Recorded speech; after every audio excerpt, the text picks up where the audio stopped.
Помните, как в детстве мы мечтали о будущем? Летающие машины, которым не нужны дороги, роботы-помощники, левитирующие скейтборды и путешествия к звездам. Казалось, что прогресс не остановить, и скоро мы с вами окажемся в настоящем раю на Земле, где нет никаких конфликтов, голода и недоброжелателей. А все, что нас волновало в детстве, как можно дольше не возвращаться домой, иначе загонят, и поэтому приходилось с друзьями пить с колонки. Да, было время, но оно прошло. И мы столкнулись с реальностью. Взрослые проблемы, конфликты среди разных идиотов, беды с башкой, разочарование в идеалах, и все это на фоне непрекращающихся разборок наверху. И все же есть области, где прогресс принес настоящую свободу и изменил наш мир к лучшему. Одной из таких областей стала музыка. Вспомните, как еще 20 лет назад мы слушали музыку на кассетах с их шелестом и CD-дисках, запах которых, думаю, забыть сложно, да и честно не хочется. А что же сейчас? Миллионы треков на любой вкус доступны нам в любой момент. И все это благодаря стриминговым сервисам. Сегодня мы вам расскажем историю Spotify, компании, которая воплотила мечту о свободной и доступной музыке. История о том, как один человек из бедного района Стокгольма создал платформу, которую полюбили миллионы, но возненавидела вся музыкальная индустрия. Это история о нас с вами, о нашей любви к музыке и о том, как технологии меняют мир. Сегодня вы узнаете, зачем основатель Spotify просил своих сотрудников повыть и как это помогло создать уникальную корпоративную культуру. Как шведский панк-рок повлиял на создание Spotify и почему компания выбрала своим домом бывший оплот бунтарей и анархистов. Почему основатель Spotify любил пиратство и как это помогло создать сервис. Почему не вы выбираете музыку, а музыка выбирает вас. Как обида на Google подтолкнула основателя Spotify к созданию собственного поисковика и как это привело его к миру музыкального бизнеса. Почему создатели Spotify любили виртуальных кукол и как это помогло им найти путь к сердцам миллионов пользователей. Как Россия помогла Spotify завоевать мир и почему это вызвало опасения у руководства. Почему Стив Джобс перед своей смертью всеми силами пытался убить Spotify и как это повлияло на развитие музыкальной индустрии. Добро пожаловать на студию. Нам есть что рассказать.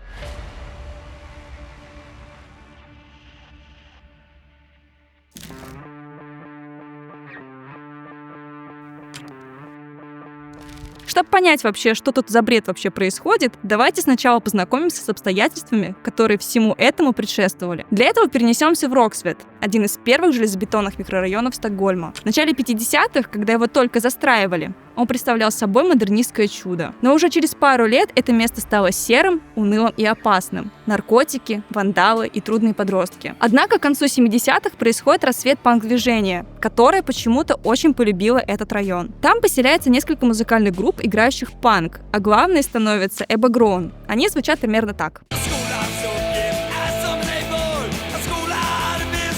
У них аншлаги в местном, уже всеми панками любимом клубе Олсен. Но, как следовало ожидать, из-за их поведения власти решили закрыть это здание. Но панки не сдаются. Они оккупировали помещение, разрисовали его разными граффити и 10 дней держали осаду, пока полиция их не вывела. Но зачем я вам это рассказываю? В начале 1983-го панковская волна уже начала сходить на нет, и в этом бедном бунтарском районе на свет появляется наш главный герой.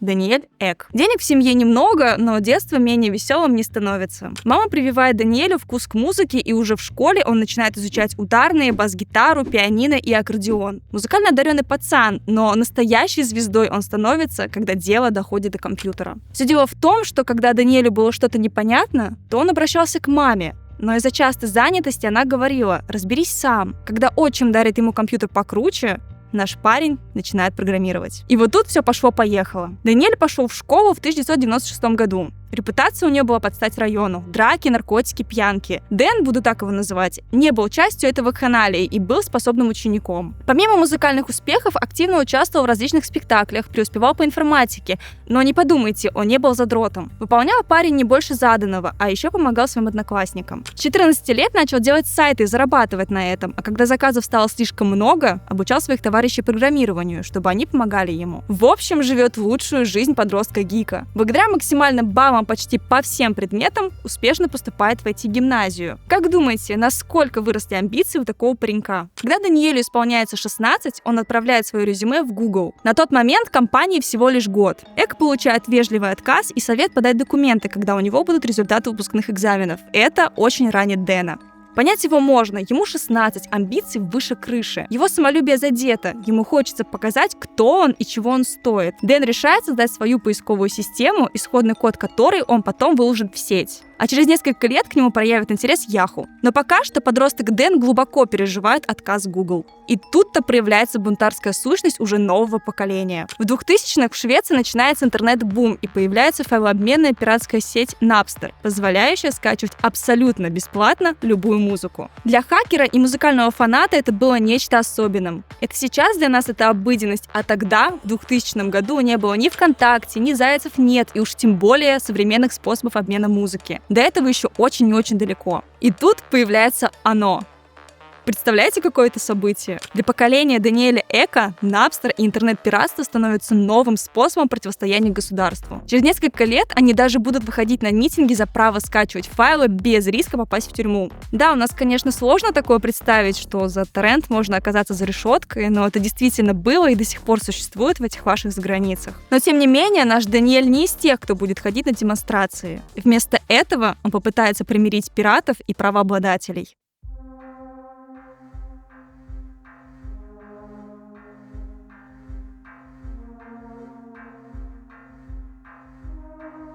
Но давайте пока вернемся к тому, что с ним происходит сейчас. Уже в последние 2 года учебы в гимназии Даниэль Эк работает почти полный день в консалтинговой интернет-компании Spray, а затем становится временно исполняющим обязанности технического директора Трейдера. Это такая крупная в Скандинавии онлайн-платформа с аукционами. Товарищей, которых он до этого пачками обучал создавать сайты, он не бросает, а находит им такую же работу. В это же время Дэн понимает, что он не самый классный программист, зато отлично придумывает идеи и организовывает проекты. На 3-м курсе он чуть ли не полностью бросает учебу, а когда приходит в вуз, то разговаривает только о бизнес-идеях и больших деньгах. В июне 2002-го, когда Дэн все же получает аттестат, рынок IT приходит в упадок, и парнишка устраивается работать в интернет-агентство. Компания его, так скажем, не совсем устраивает, но благодаря своему опыту он дорастает до технического директора. Помимо основной работы, он в родительской квартире занимается другими проектами и идеями, которые мучают его голову. Помните, как Даниэль создал код поисковика, обидевшись на Google? Умнички. Когда Даниэлю исполняется 22 года, ему звонит неизвестный инвестор из Лондона. Он узнал о Даниэле благодаря тому самому исходному коду поисковика. Мужчина уточняет, не желает ли тот присоединиться к интернет-сайту Stardoll, посвященному виртуальным куклам, в качестве технического директора. Да, звучит сомнительно, но на то время, наверное, это было не столь кринжовым, как сейчас. Где-то через месяц после собеседования Дэн приступает к работе в этом предприятии. Он нанимает несколько проверенных программистов для обновления софта, и в первую же неделю коллеги понимают, что Даниэль очень хорош в своем деле. Директор Матиас Микше следит за его работой и очень рад своему выбору. Некоторым сотрудникам он кажется интровертом, но со временем стеснительность Даниэля уходит, и он раскрывается как веселый и интересный человек. Благодаря его работе число пользователей сайта взлетает до небес, и сайт становится крупнейшей игровой площадкой для девочек в возрасте от 10 до 17 лет. Еженедельно туда заходят миллионы, а основной доход поступает от продаж виртуальных нарядов. Думаете, Даниэль бросил какие-то сторонние проекты?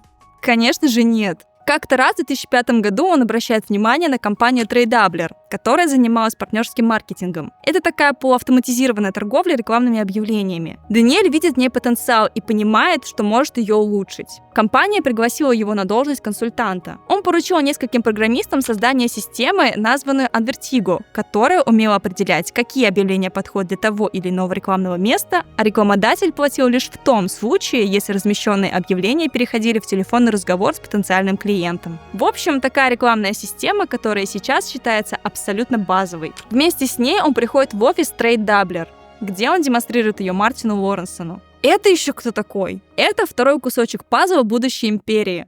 Мартин Лоренсон. И пока Дэн качал пиратскую музыку из интернета, Мартин в апреле 1999 года открывал шампанское и праздновал свое 30-летие в Стокгольме. Тогда этот город был одним из ведущих IT-центров Европы. Акции различных интернет-консалтингов ценились высоко, и компании легко и быстро скупали конкурирующие фирмы. В ресторанах новоиспеченные IT-предприниматели общались с дизайнерами, рекламщиками, артистами и финансистами. В общем, жизнь в IT-секторе бьет ключом, и никто не подозревает о скорой катастрофе. Посреди всей этой бури новых технологий и крупных рискованных инвестиций Мартин и его компаньон Феликс Хёнге придумывают идею. Они недавно переехали в Стокгольм и устроились на работу в компанию Cell Ventures, которая инвестирует в стартапы. Естественно, Естественно, когда вы видите, как каждый день ваша фирма доверяет свои деньги чуть ли не каждому встречному с вменяемой идеей, то вам захочется вступить в эту безумную игру. Мартин и Феликс начинают создавать проект под названием Sell More, который является прообразом их будущей фирмы для электронной торговли. Но, к сожалению, в потоке различных стартапов их идея не показалась интересной, и проект отклонили. Но Мартин уже успел понять, что он не хочет работать на кого-то, и ему интереснее делать что-то свое. Вместе с Феликсом он придумывает новую идею, которая связана с рекламой в интернете. Как же быстро он переживает свои провалы и переходит к новой идее. Мне бы так. Сам Мартин легко относился к идеям и быстро их придумывал.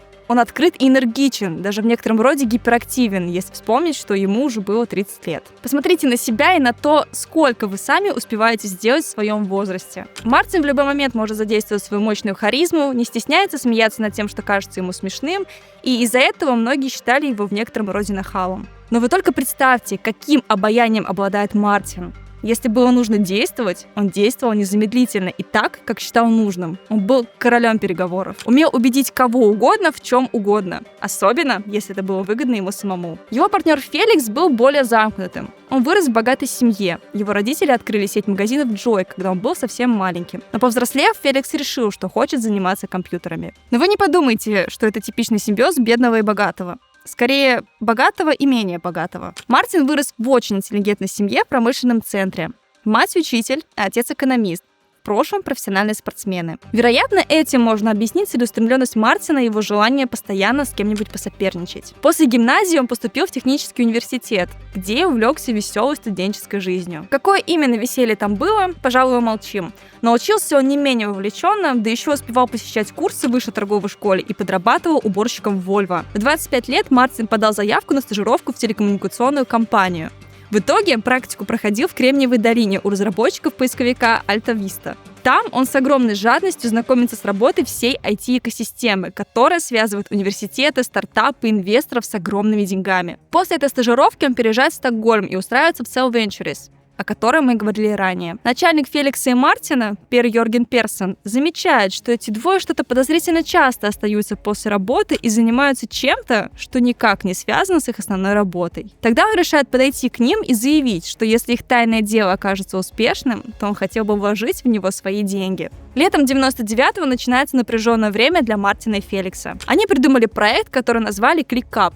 И пока Феликс занимался технической стороной, Мартин искал финансирование, и, несмотря на горячий сезон IT-сектора, инвесторов найти было трудно. Спустя какое-то время Феликс демонстрирует идеи своему приятелю по высшей торговой школе, и тот вкладывает в их проект 5 миллионов крон. Это, на секундочку, $600 тысяч. В обмен на долю в 30%. И к середине 99-го их сервис получает название TradeDoubler, и компания начинает сразу расти. Вы, наверное, спросите, какого черта тут происходит? Я зашел посмотреть видео про Spotify, а ты мне тут про какую-то рекламу. Где моя история про музыку? Погодите, не все так просто и не все так быстро.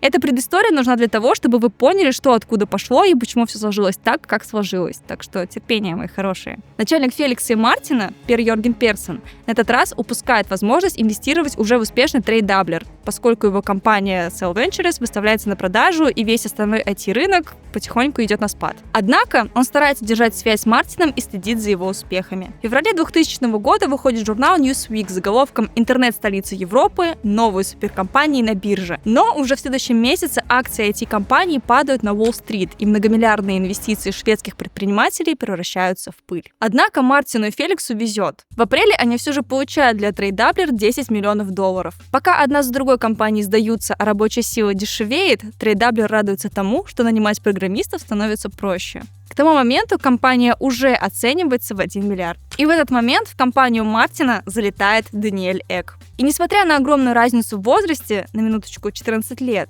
Дэн и Мартин быстро находят общий язык. Они обсуждают поисковики и бизнес на рекламном трафике, и в какой-то момент понимают, что они увлечены пиринговой технологией, которая используется пиратами. Она позволяет передавать файлы напрямую от пользователя к пользователю, не гоняя их через центральный сервер. Грубо говоря, P2P-система, что, во-первых, уменьшает нагрузку на основной сервер, а во-вторых, уменьшает задержку и увеличивает скорость загрузки. Дружба Мартина и Даниэля осенью 2005 года приводит к тому, что Лоренсон готов приступить к реализации тайного проекта Эко.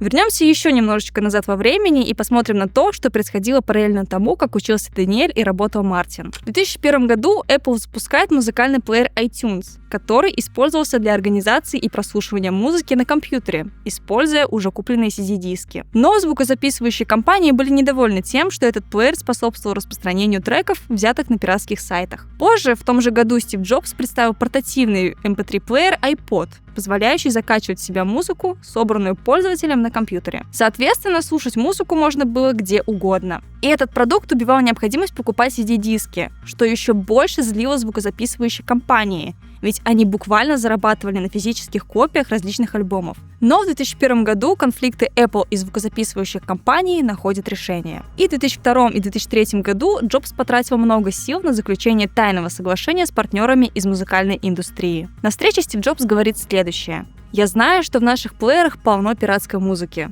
но у меня есть идея». Она заключалась в том, что они откроют интернет-магазин, где треки будут продаваться поштучно за 99 центов. С одной стороны, звукозаписывающие компании были против того, чтобы давать пользователям выбирать, какие треки они хотят купить, но с другой, они видели массу преимуществ. Основным аргументом «за» было то, что звукозаписывающие компании оставляли бы себе 70% дохода, что значительно больше, чем при продаже музыки на дисках, для которых нужно еще заплатить за печать, запись, логистику и все такое прочее. Звучит круто, да? И вот, одна за другой звукозаписывающие компании подписывают соглашение с Apple, которая всего за пару лет становится главным партнером музыкальных издателей. 28 апреля 2003 года Стив Джобс сначала представляет усовершенствованную версию iTunes, а затем говорит про iPod и упоминает Napster, показавший миру, что музыку можно получить гораздо быстрее и удобнее, чем на CD-дисках. Пиратство, которое возглавляла Napster, было не только от того, что люди не хотели платить. У них просто не было легальных альтернатив получить музыку так же быстро и удобно. И в ходе презентации он представляет музыкальный магазин iTunes. В скором времени он обретает огромный успех. А что же там наши парни? Спустя 2 года после презентации Apple в 2005 году Даниэль Эк, который уже дружит с Мартином и параллельно работает в Stardoll, но уже горящий своим тайным проектом, думает уволиться, а заодно забрать себе парочку коллег. Один из них — Андреас Н., который обожает рубашки известных брендов и был потрясающим программистом. Он производил впечатление человека, идущего в ногу со временем. Еще студентом проходил практику в компании по разработке софта, базирующейся в Кремниевой долине. Диплом он так и не защитил, но при этом устроился на работу в Stardoll, где и заинтересовался проектом Даниэля. Лоренсон в это же самое время приходит к выводу, что он готов продать свою долю в компании Tradeabler, которая только что вышла на Стокгольмскую фондовую биржу. За свои акции Мартин получает 96 миллионов крон. Его партнер Феликс, чья доля была в 2 раза больше, получает около 200 миллионов. На тот момент в долларах это было примерно 18 и 39 миллионов соответственно. Эти деньги они готовы инвестировать в проект Даниэля Эка, но пока что они переводят их на Кипр. А в конце ноября Мартин помогает и Дэну открыть в налоговом раю свою компанию. Зимой Лоренсон, новоиспеченный мультимиллионер, часто ездит по зеленой ветке метро к своему протеже Даниэлю в Роксвет, на его родительскую квартиру. Мать Элизабет и отчим переехали, но все еще числятся съемщиками. Дэн обустраивает квартиру по-своему, превращая ее типа в штаб для будущей компании. Он устанавливает собственные серверы, на которые скачивает тонны пиратского контента. Даниэль, правда, все еще не уверен, может ли он рассчитывать на Мартина, но последний в один прекрасный день заявляет, что вносит в проект Даниэля 10 миллионов. Так у Дэна появился стартовый капитал. Мартин поверил в компанию, наверное, потому что увидел возможность снова почувствовать себя молодым и дерзким. И богатым, конечно. В этой же родительской квартире спустя пару недель они наконец придумывают название для будущей компании – Spotify. Все вот-вот должно случиться, но подождите, еще не все кусочки пазла на месте. Деньги есть, серверы есть, но из союзников только Мартин и Феликс. Поэтому в начале 2006-го Даниэль начинает переманивать коллег в свой проект. Он часто начинает обедать с Андреасом Эном. Они говорят о технологиях и новых бизнес-идеях. Андреас уже подозревает, что Даниэль не планирует дальше работать в Stardoll. Пока что карты свои он раскрыть не готов, но намеки все же есть. Даниэль часто говорит о возможностях BitTorrent, который представляет из себя усовершенствованный пиринговый протокол для обмена файлами, который позволяет экономить время и снизить нагрузку на жесткий диск. Протокол становится популярным благодаря Pirate Bay, шведскому торрент-трекеру, который к тому моменту уже стал популярным во всем мире. И к чему же вообще все это идет? В чем заключалась идея Даниэля? Вместо того, чтобы пойти на баррикады вместе с другими людьми своего поколения и бороться за право скачивать любой пиратский контент, при этом не опасаясь сесть в тюрьму, Он хочет приспособить быструю технологию, которая используется в торрентах для легального распространения контента. Более того, свой опыт по работе с размещением рекламы на сайтах он хочет применить и здесь. Даниэль хочет, чтобы каждый мог получать контент бесплатно, а отбивать лицензию за счет показа рекламы. То есть, если учитывать все это, он буквально хочет создать безопасное и легальное пиратство. В марте 2006 года Даниэль Эк продает свою рекламную систему от Vertigo TriDoubler за 10 миллионов крон, а в мае уходит из Stardoll, чтобы посвятить себя новому проекту под названием Spotify. Получив такие огромные деньги, Дэн немножечко разрешил себе попраздновать. Купил себе новую дорогую Феррари, ходил по клубам, но когда хотел произвести впечатление на девушек, то разочаровывался и по итогу запирался у себя в загородном доме и грустно играл на гитаре.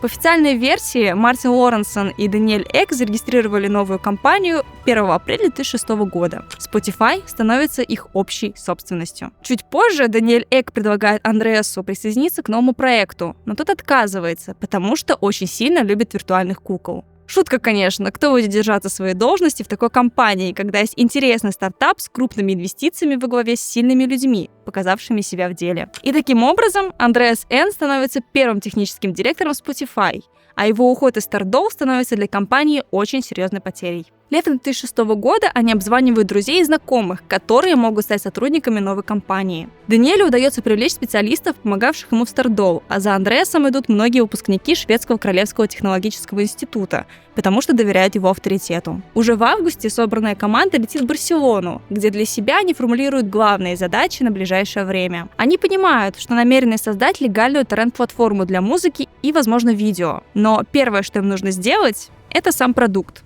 А вопрос лицензирования контента можно будет оставить на потом. Эх, если бы они знали, сколько им придется преодолеть ради этих лицензий. Сильные стороны у команды есть.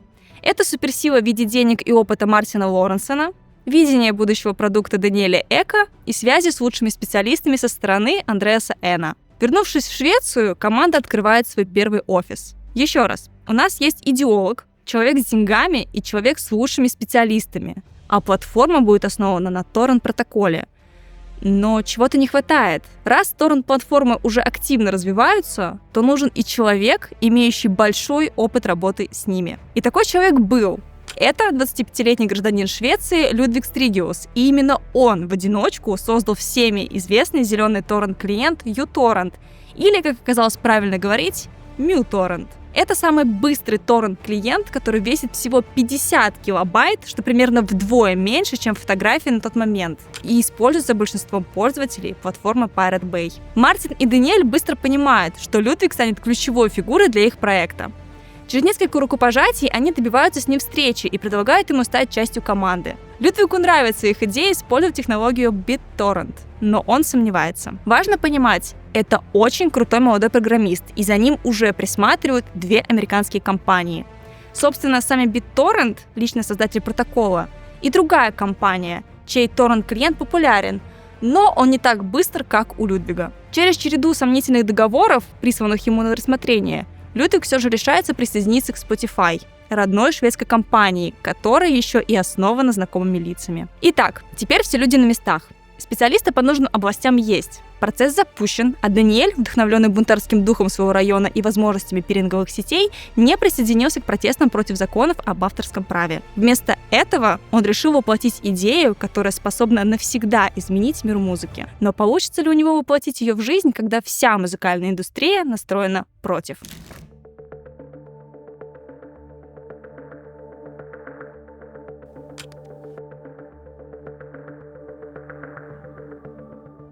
Что же вообще нужно, чтобы Spotify появился на свет? Давайте подумаем. Для начала сам плеер. Он должен быть быстрым, как молния. Никакого зависания. Музыка обязана литься в уши, как вода из крана. Первый слоган Spotify гласит «Ждать не круто».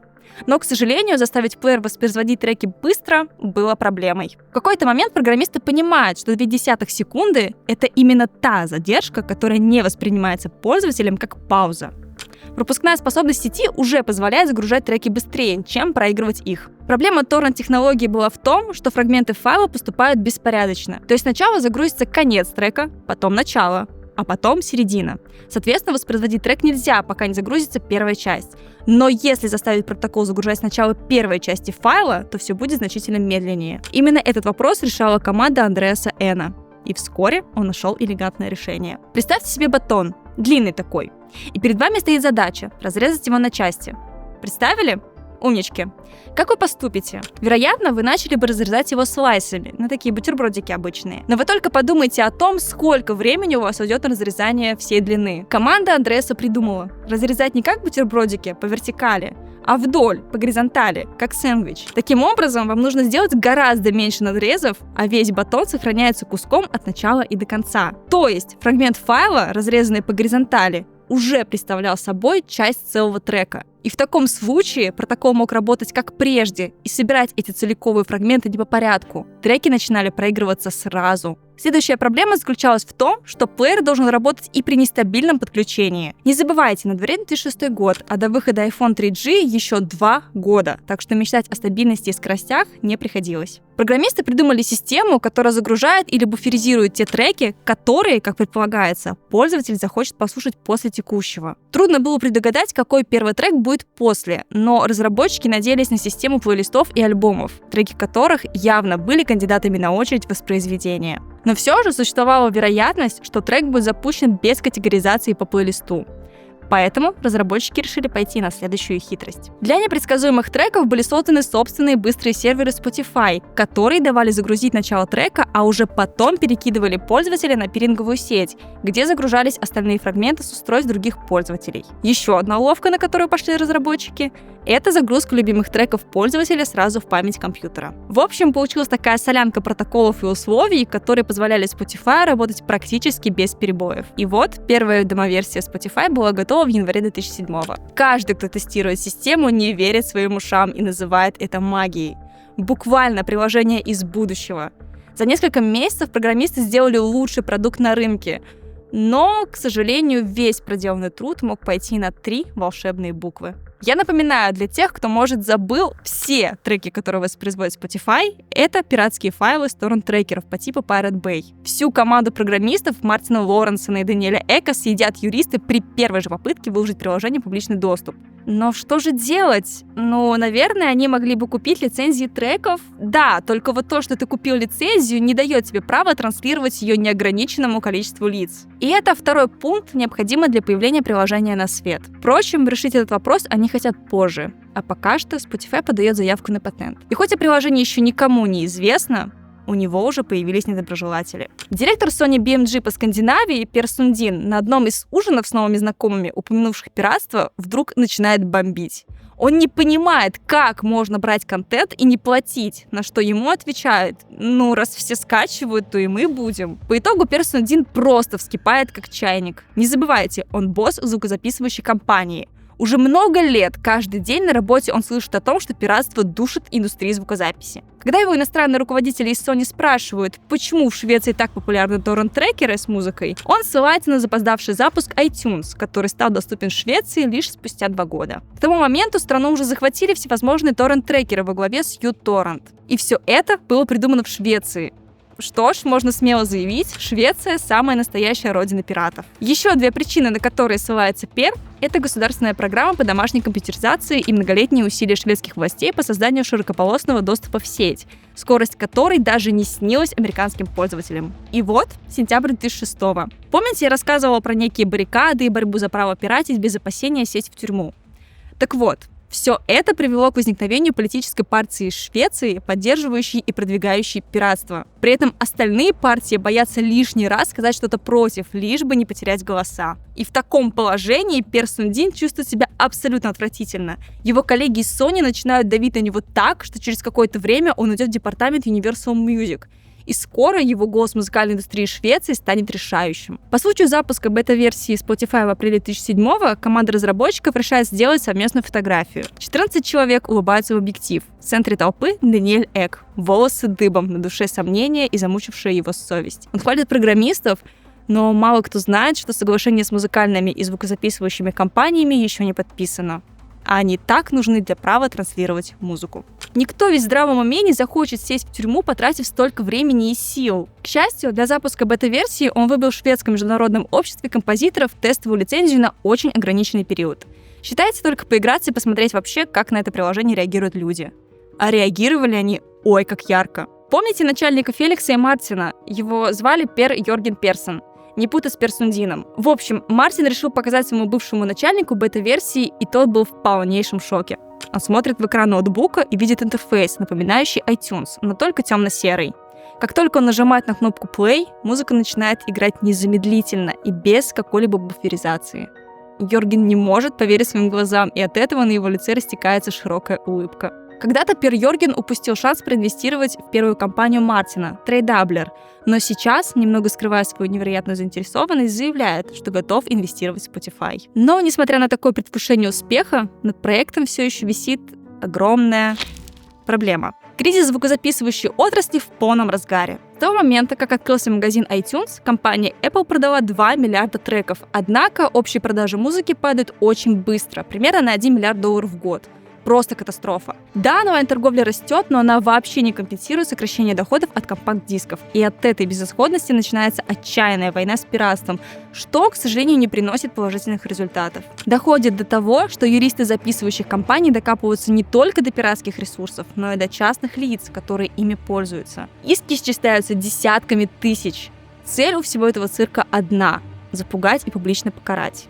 Но знаете, что отличает Spotify от iTunes? Дэн относился к пиратам не как к врагам, а как к конкурентам. Он хочет создать более совершенный и простой в использовании продукт, который должен давать доступ ко всей музыке на свете, быть бесплатным для пользователей и приносить доход авторам музыки. Такой чуть ли не розовый мир, но только в музыке. Естественно, в такое мало кто верит со стороны обозначенных звукозаписывающих компаний. На одной из встреч с руководителем Warner Bros. Records переговоры переходят в скандал.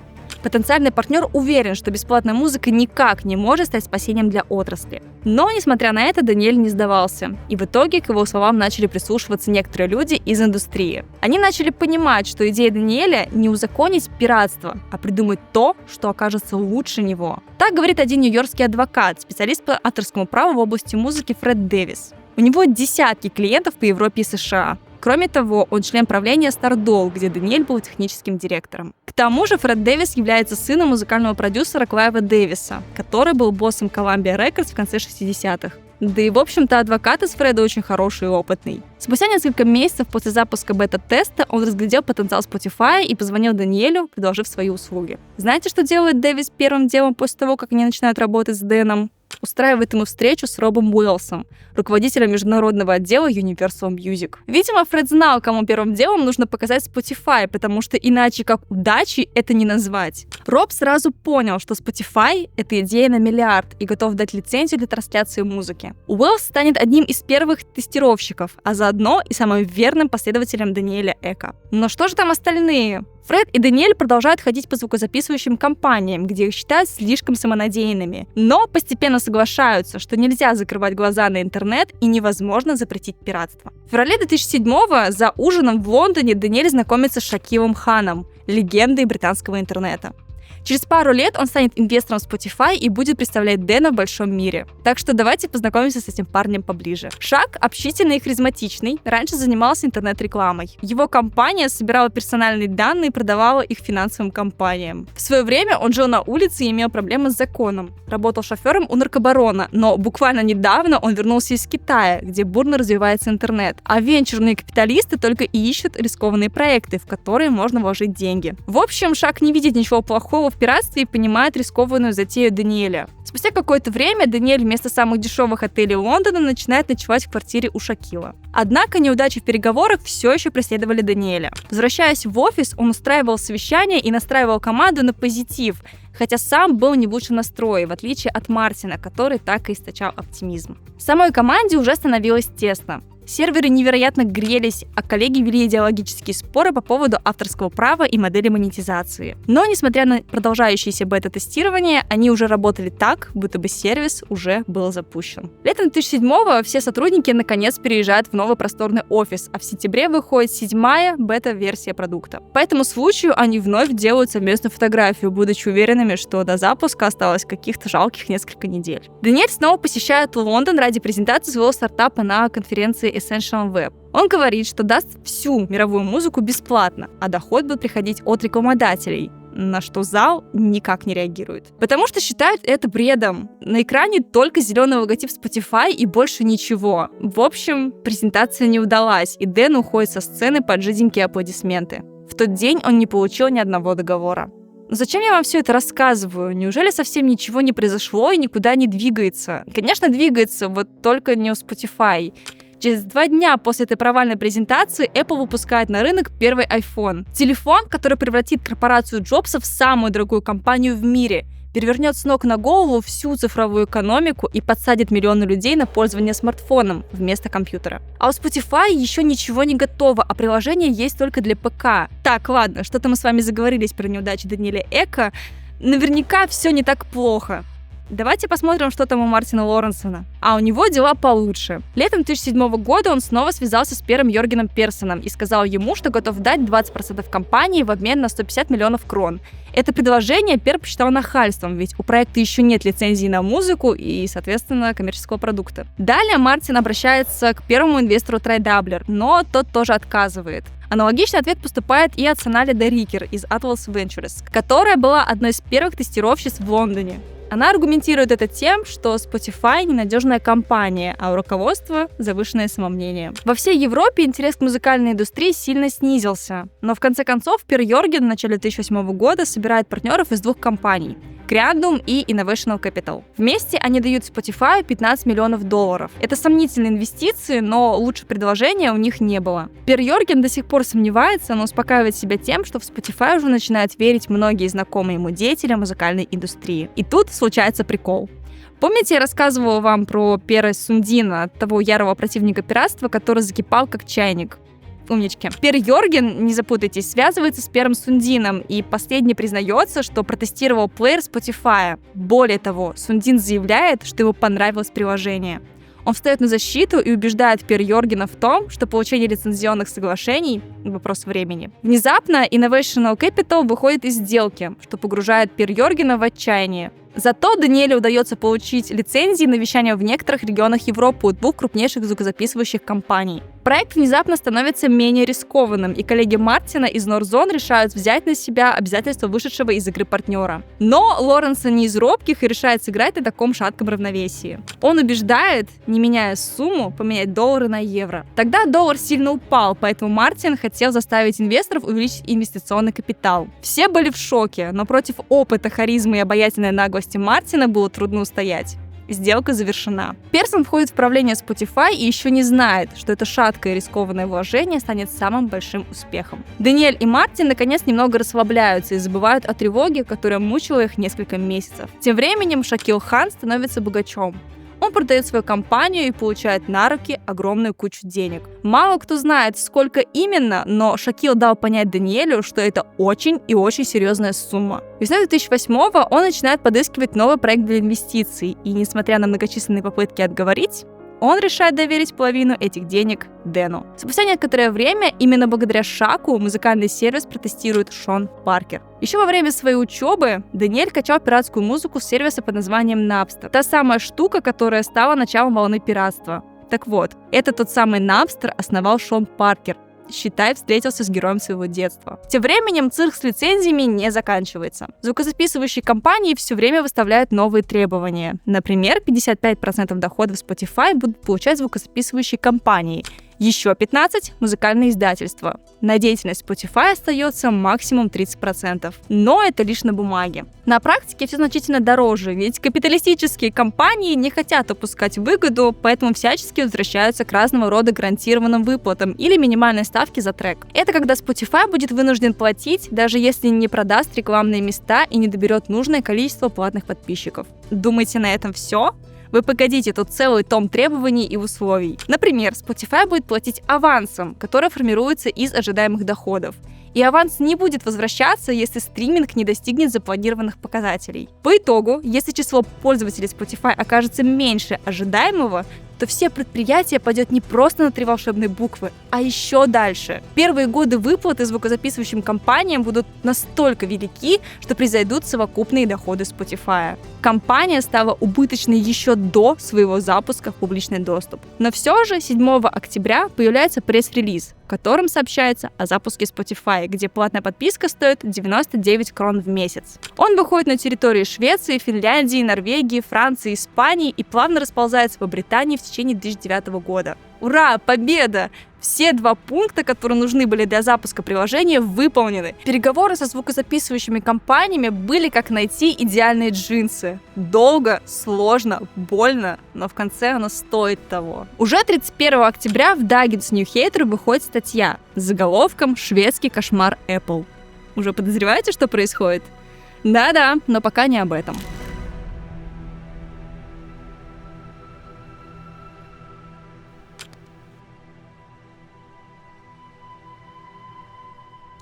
Знаете, в чем была очередная проблема Spotify, если не говорить про весь этот цирк со стороны звукозаписывающих компаний? На дворе уже 2009 год. iPhone уже 2 года как покоряет людей и пересаживает их с компьютеров на портативное карманное устройство. Про популярность iPod вообще можно много чего рассказать. А Spotify, напоминаю, работает только на компьютере. И дело в том, что им нужно было не только завоевать аудиторию пользователей, но и не терять ее из-за ухода с компьютера в целом. Многие конкуренты Spotify уже предлагали мобильный стриминг. Например, Nokia и Sony начали потихоньку заходить в Европу с рекламой своих сервисов, но Даниэль Эк захотел соревноваться не с ними, а с Apple. Отправной точкой было мобильное приложение, которое даст пользователю слушать музыку не только во всех местах, где работает iPod, но и там, где нет зоны покрытия связи. Для последнего нужны лицензии звукозаписывающей компании на трансляцию музыки в автономном режиме телефона. Чтобы создать приложение, Дэм привлекает Густава Сёдерстрёма, выпускника Королевского технического университета Швеции, который уже к моменту работы в Spotify заработал многомиллионное состояние.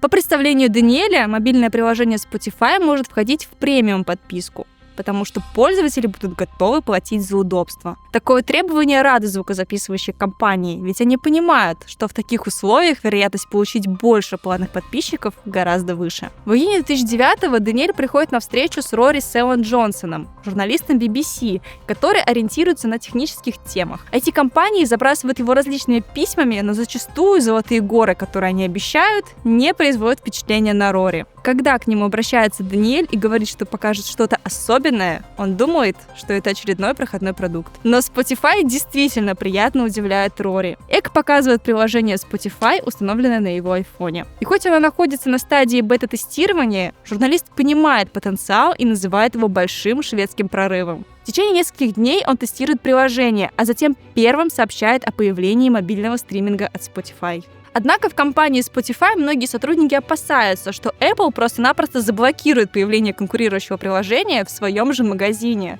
Но все же в конце июля приложение отправляют в App Store для одобрения. И в воздухе повисает вопрос: неужели Стив Джобс действительно откроет двери для конкурентов? В конце лета 2009-го Даниэль Эк получает письмо, которое меняет его жизнь. Ты волшебник, Дэн. Это шутка. Отправителем числится Шон Паркер. Он признается, что со времен Napster мечтал создать штуку вроде Spotify. Впрочем, после Napster сам Шон не остановился и в 24 года стал первым президентом Facebook. Правда, потом ему пришлось уйти с этого поста, потому что в его доме нашли кокаин. Но сейчас его мысли полностью заняты Spotify. Он действительно считает, что приложение Даниэля Эка сделано лучше iTunes. Письмо заканчивается сообщением о том, что Шон и Марк Цукерберг подумывают о сотрудничестве.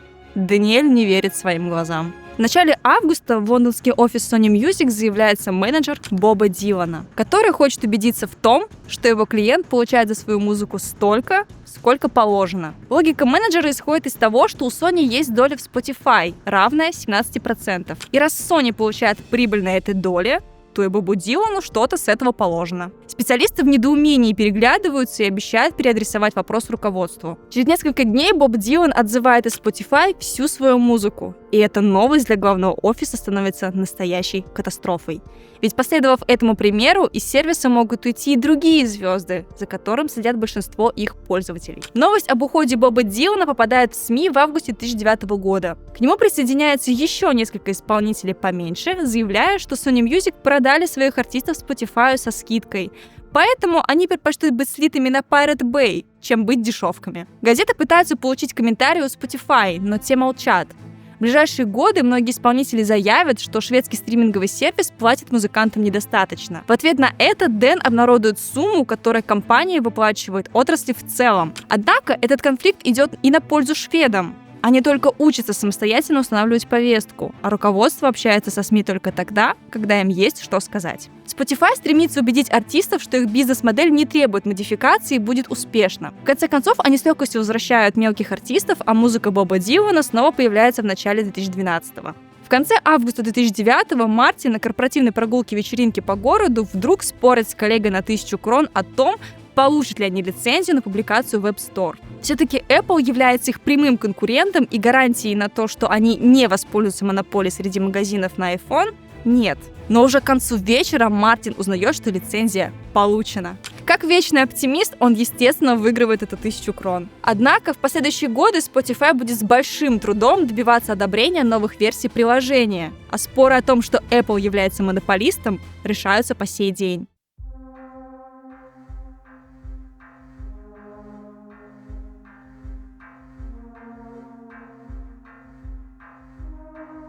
Итак, давайте еще немного подумаем. Чтобы Spotify начал приносить больше доходов, надо либо больше показывать рекламу, либо привлекать больше платных подписчиков. Соответственно, успешность Spotify на рынке напрямую зависит от количества пользователей. А чтобы это получилось, Дэниэль Эк должен переиграть конкурентов, получить аудиторию в США и сделать Spotify самым крупным стримингом в мире. А если что-то из этого не получится, то проект просто-напросто пойдет как пиратский корабль на дно. Это знает он, знает звукозаписывающие компании и знает Стив Джобс. Стив, он очень хитер. Он открыл App Store для Spotify в нескольких странах Европы, но когда Дэниэль Эк начинает запрашивать лицензии на стриминг в США, то Стив в разговорах со звукозаписывающими компаниями словно невзначай говорит: зачем им отдавать музыку бесплатно? Apple потратили годы на продвижение iTunes и хотят максимально отсрочить, а еще лучше воспрепятствовать выходу Spotify на территории США. iTunes помогает продавать компьютеры, плеер iPod и iPhone. И какая-то мелкая компания-однодневка из Швеции хочет погубить корпорацию? Да пошла бы она в пешее эротическое. Бизнесменам из музыкальной индустрии не по душе доминирование Apple, но к Spotify они относятся не лучше. И чтобы получить лицензии, Дэниэль Эк должен сделать им такое предложение, от которого они не смогут отказаться. В сентябре 2009 года Мартин и Дэниэль летят в Нью-Йорк, где лично знакомятся с Шоном Паркером и Питером Тилем, которого знают как одного из создателей PayPal и первого акционера Facebook. На протяжении нескольких часов они разговаривают и приходят к тому, что готовы инвестировать. Шон Паркер еще видится Мартину и Дэниэлю ключом к Фейсбуку, число пользователей которого составляло почти 300 миллионов. В конце 2009-го он становится послом Spotify в США, а компания получает 90 миллионов крон от Питера Тиля. Но на пути все еще стоят звукозаписывающие компании, которые до этого уничтожили приложение Napster. Шон Паркер говорит Дэниэлю, что на получение лицензии у них уйдет месяца 3, но они их получат. Он присоединился к Spotify, наверное, чтобы доказать, что он может создать успешный музыкальный сервис, не нарушая закон. Ну, почти. Несмотря на то, что Дэниэлю снова предстоит прогрызать себе дорогу к стримингу музыки, стоит вспомнить, что он вообще-то уже добился успеха в Европе. Хоть компания и работает почти в убыток, но деньги уже крутятся. Так что запуск можно считать успешным. Наконец-то предприятие стало коммерческим. И да, стало. И это означало большие перемены для программистов, которые работали над продуктом с самого начала. Многим из них начинает казаться, что запахло корпоративным душком. Андреас Н., который являлся одной из первых колонн существования Spotify, начинает спорить с решениями, которые принимают руководители. Ему кажется, что компания изменилась до неузнаваемости, и в конце 2009-го он покидает проект, а вслед за ним уходят многие программисты. К середине 2010-го Spotify стоит довольно дорого. У компании примерно 200 сотрудников и 5 миллионов пользователей. Мартин хочет, чтобы проект стоил $1 миллиард. Таких компаний не так-то и много. Чтобы достичь такого же уровня, нужно много денег, а инвесторов у которых столько имеется, не сказать, чтобы много, а тех, кто готов их отдать Spotify, еще меньше. Но все же есть один человек, который хочет превратить проект Даниэля Эка в настоящую дорогостоящую компанию. Он из России. За этим инвестором стоит китайский техногигант Tencent, которого сейчас вы можете знать как владельца ТикТока, а также олигарх Алишер Усманов, которого вы могли бы знать как бывшего владельца ВКонтакте. В общем, сильные и влиятельные игроки. Но пока что у Мартина и Даниэля есть и резервный план. В октябре 2010-го Дэн встречается с директором Microsoft, которого Билл Гейтс лично назначил преемником. В ходе разговора он предлагает купить Spotify за $1 миллиард, что является именно той суммой, о которой говорил Мартин. Идея Microsoft заключалась в интеграции Spotify в медиаплеер Zoom, который является копией iPod. Мелкомягкие деньги не считают. У них огромный опыт крупных сделок. Они успели вовремя инвестировать в Facebook. Но Даниэль колеблется. Казалось, вот тебе сумма, которую ты хочешь. Соглашайся и отмечай. Но давайте подумаем о рисках и репутации. Что там у Microsoft было? Когда-то мелкомягкие проморгали тренд на поисковики, и теперь их поисковик никому не нужен, потому что все пользуются Google. Это раз. Также они проморгали потенциал смартфонов, когда Джобс перевернул мир в 2007. Это два. Ну вот, они успели купить Skype. Но, к сожалению, когда Microsoft стали владеть Skype'ом, то отовсюду полились жалобы, что развитие закончилось. И по итогу приложение стало терять аудиторию. Это 3. Даниэль, понимая все это, не хотел становиться очередным стартапом, который подстрелили на взлете, но все же поддерживает диалог с мелкомягкими в качестве альтернативы. Так, давайте тогда вернемся к варианту инвестора из России. Кто же этот воин? Юрий Мильнер. Тогда он был совладельцем Mail.ru Group, представленный на лондонской фондовой бирже. Его фонд Digital Sky Technologies инвестировал в Facebook около $10 миллиардов.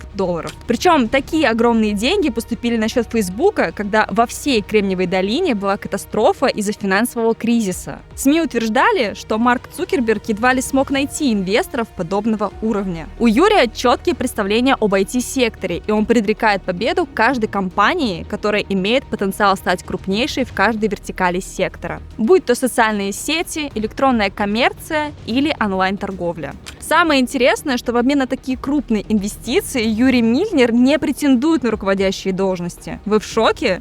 Я, честно говоря, да. И вот с такими, считайте, бескомпромиссно шикарными условиями в конце 2010 года Юрий заявляет о готовности вложить в Spotify $50 миллионов. Но почему-то команда Spotify начинает, черт побери, колебаться. Казалось бы, бери да радуйся. Но Алишер Усманов, один из учредителей фонда Юрия Мильнера, так скажем, сильно отличался во взглядах на политику по сравнению с Мартином Лоренсоном. К тому же, другим учредителем фонда является конгломерат Tencent, который рвется в бой с китайским напором. В общем, команда Spotify становится немного робкой перед такими людьми. Но, смотря на успешный пример Цукерберга и учитывая, что им не нужны проблемы с деньгами перед запуском в США, они подписывают предварительный договор с фондом Юрия Мильнера, который привлек еще 2 соинвесторов в виде американских гигантов – Ассел и Клейнер Перкинс. Новые владельцы выставили требование, что компания Spotify должна быть подготовлена к выходу на биржу не позднее 2014 года. Но в итоге этот срок сдвинется. Также Даниэлю говорят, что он должен обновить музыкальные лицензии в Европе, ускорить рост благодаря сотрудничеству с Facebook и прогрызть дорогу в США.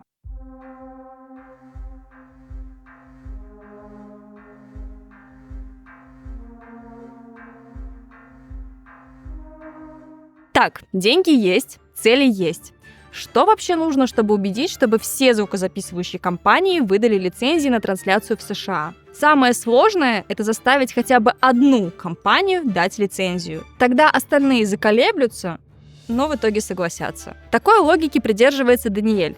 Он понимал, что сейчас главная цель – это заставить подписать договор с Universal и Sony, что заставит присоединиться самого капризного участника в виде Warner Music. Первым в списке кандидатов появляется директор цифрового отдела Sony Music Томас Гессе. Встречи с ним становятся довольно частым явлением, и несмотря на скепсис остальных отделов его компании, Именно он является самым лояльным к Spotify человеком. 2010 год – это очередной кризис для звукозаписывающих компаний. С каждым месяцем продажи сети падают, а цифровая торговля хоть и выросла, но процент дохода все еще невероятно мал. Тут-то Даниэль подлавливает Гёссе и заявляет, что может переломить ситуацию и заставить индустрию расти. Томас Гёссе видит, что модель Spotify постепенно начинает работать так, как нужно. Его поддерживает Шон Паркер, с которым Томас видится несколько раз в год, и который говорит, что Spotify может закончить доминирование Apple. Гёссе начинает уже колебаться довольно сильно. Его позиция становится неустойчивой. Он лично знаком с Джобсом, и именно с Томасом велись переговоры в 2003-м, когда запускался iTunes. И именно ему Стив Джобс доказывал, что им нет смысла отдавать музыку бесплатно. Вся эта ситуация для Томаса становится крайне подозрительной и разоблачительной в сторону Apple. Но прежде чем дать лицензию Spotify, он хочет подумать о том, как бесплатный стриминг может повлиять на доходы компании и какие требования должны быть у них к Spotify. Но лояльность Даниэль наконец получает. Дверь в США приоткрывается. Тем временем новостной сайт The Daily Beast публикует статью о войне между Шоном Паркером и Стивом Джобсом из-за запуска Spotify в США. В ней говорится, что выход Spotify намеренно задерживается крупнейшими корпорациями и как Стив Джобс названивает главам звукозаписывающих компаний и пророчествует, как шведская компания навредит продажам. Несмотря на такие палки в колеса, Даниэль Эк к концу года получает предварительные договоры с Sony и Universal, но переговоры продолжаются. Однако давайте немного отступим и посмотрим на то, что происходит в родной для Дэна Швеции. Вы ведь наверняка пользовались бесплатной версией Spotify и помните, что бесплатный доступ не позволяет выбирать порядок треков и имеет другие, в какой-то степени, мягкие ограничения, с которыми можно смириться. Подобные ограничения появились после того, как шведская команда юристов обновила европейские лицензии на стриминг, что было условием для инвестиций со стороны Юрия Мильнера. На некоторых рынках пользователи, у которых нет платной подписки, могли прослушивать определенный трек не более 5 раз, слушать музыку не более 10 часов в месяц, но вскоре такие ограничения станут влиять на объем прослушиваний, что логично. Так что необходимость освоения американского рынка вставала как никогда остро. Важнейший прорыв происходит в декабре 2011 года, когда Spotify наконец подписывает соглашение с Sony Music. Лицензионный договор занимает 42 страницы. Через много лет он оказывается в распоряжении сайта The Verge, где рассказываются интересные детали и схемы оплат. Переговоры с Universal, казалось бы, подходят к концу. Не хватает нескольких подписей. Но вдруг все останавливается. Но почему? Чтобы в этом разобраться, нужно понять, что вообще из себя представляет Universal Music. Это довольно большой медиахолдинг, состоящий из множества небольших звукозаписывающих компаний-лейблов, у каждой из которых есть своя воля и представление о том, как бизнес должен развиваться. Также у Universal есть очень тесные трепетные отношения с одной другой технокомпанией, которая до этого размышляла о поглощении холдинга целиком. Эта компания давала огромный рекламный бюджет Universal, что очень сильно радовало ее дочерние звукозаписывающие компании и вдохновляло на музыку множество артистов. Да, этой компанией была Apple, и за этими различными инициативами стояла лично Стив Джобс, и теперь он намеревался перекрыть денежный поток, если Universal поступит не так, как хочется ему. Он хочет затянуть запуск Spotify настолько, насколько это возможно, пока Apple не представит облачную технологию iTunes, которая захватит стриминг в стране до запуска шведской платформы. Стив Джобс смотрел на Spotify как на назойливую муху, которую он с легкостью может прихлопнуть. А муха тоже вертолет. Позиция довольно щекотливая для всех участников конфликта. Если Apple, доминирующий дистрибьютор, вместе с крупнейшим поставщиком музыки начнет диктовать условия, то возникнут большие проблемы. Нечто подобное уже происходило, когда Apple пыталась потягаться с Amazon на рынке цифровых книг. Стив вступил в сговор с 5 крупнейшими издательствами и взвинтил цены, на что уже обратила внимание антимонопольная структура США, и на урегулирование ситуации Apple пришлось потратить $500 миллиарда. В общем, Apple тоже не хочет себя явно палить как монополиста. Еще есть теория, что причина, по которой Стив так яро не хотел пускать Spotify на рынок США, его пошатнувшееся здоровье. В начале 2011 года он взял отпуск по болезни, но сохранил за собой пост генерального директора. Но не стоит забывать, что не только Джобс так надавил на Universal. В руководстве медиахолдинга были люди, которые также не одобряли бесплатную модель Spotify. Одним из таких людей был Джимми Айовин. Запомните его имя, оно нам еще понадобится. Но были и те, кто довольно яро высказывались в поддержку Spotify. Например, Роб Уэллс, который еще во времена получения лицензии в Европе первый заинтересовался платформой Даниэля Эка. Однако, вдруг посреди переговоров у Universal меняется генеральный директор, который хочет, чтобы Spotify заплатил за договор больше, чем обговаривалось ранее. До него дошли слухи, что как только Даниэль Эк выйдет на рынок США, то сразу дорого продаст компанию. И если это случится, медиахолдинг хочет получить дополнительную прибыль. Но, к счастью Даниэля, эти новые условия также означали, что идеология Apple уже не стоит на первом месте у руководства Universal. Так что они подписали отдельное тайное соглашение, которое было зарегистрировано на Кипре и названо «Защитой от дурака». Суть его была в том, что если Spotify будет продан, то компания Universal получит 2% от этой сделки. Удивительным образом эта защита от дурака радует не только боссов Universal, но и личность Стива Джобса. Ведь в то время он боялся не только конкуренции на рынке стриминга, но и то, что Spotify будет продан более опытной компанией, вроде Microsoft, или еще страшнее Google, с которой он ведет яростную войну на поле смартфонов. Если бы у Google появился эксклюзивный плеер Spotify, то это означало бы большие потери для Apple не только стриминга, но и доли рынка среди смартфонов. Так что он был рад, что ему придется сражаться только с молодой и неопытной шведской фирмой. 6 июня 2011 года Стив Джобс поднимается на сцену конференции Apple WWDC. Со здоровьем у него все плохо, но он ведет себя как ни в чем не бывало. В ходе своей презентации он представляет облачную технологию для iTunes, что, по сути, делает ее почти стриминговой платформой. Стив говорит, что за всю историю музыкальной индустрии ничего подобного не было. Да-да, конечно, Spotify и другие мелкие конкуренты для него какая-то шутка. Пока Apple немного пускала пыль в глаза своим слушателям, к поезду хайпа Spotify уже были прикреплены Sony, Universal и EMI. И последним препятствием, которое нужно было преодолеть, это Warner Music. Руководство уже будто бы готово подписать контракт, но продолжает истерить из-за мелочей. Перед решающим раундом переговоров Дэн просит своих коллег проголосовать за или против жесткой линии в переговорах с Warner Music. И все директора, кроме одного, голосуют за. Вот это я понимаю, сплоченность коллектива. Решили нагнуть истеричную компанию. После этого голосования двое лучших юристов Spotify, Петр Стерки и Кен Паркс, направляются в манхэттенский офис Warner. Представители последних требуют, чтобы бесплатная версия была ограничена еще больше, чем в Европе. А вы помните, какие там были ограничения? Кен улавливает настрой партнеров и понимает, что надавить они могут, и, скорее всего, Warner уже учла будущие доходы от стриминга в бюджете на следующий год. Плюсом то, что деньги от стриминга могут повлиять на личные бонусы переговорщиков. В общем, стоять насмерть они были не готовы. Так, Кен идет по лучшим традициям Соло Гудмана и предъявляет ультиматум. Либо соглашайтесь, либо отказывайтесь. Условия Юрия Мильнера и его соинвесторов выполнены. Лицензии получены, сотрудничество с Facebook идет полным ходом, и на счет компании Spotify поступает $80 миллионов. Но прежде чем мы продолжим наш увлекательный рассказ, я хочу вас попросить подписаться на канал и поставить лайк. Это первый раз, когда мы просим вас о поддержке, и это очень важно для нас. Спасибо. А теперь вернемся. 6 июля 2011 года Spotify сообщает о запуске в США. Через неделю выходит статья New York Times, гласящая «Новый сервис. Вся музыка разом, а не треками». В ней разбираются различия между Spotify, iTunes и файлообменными сетями. Бритни Спирс пишет в Твиттере: «Наконец-то Spotify появился в США».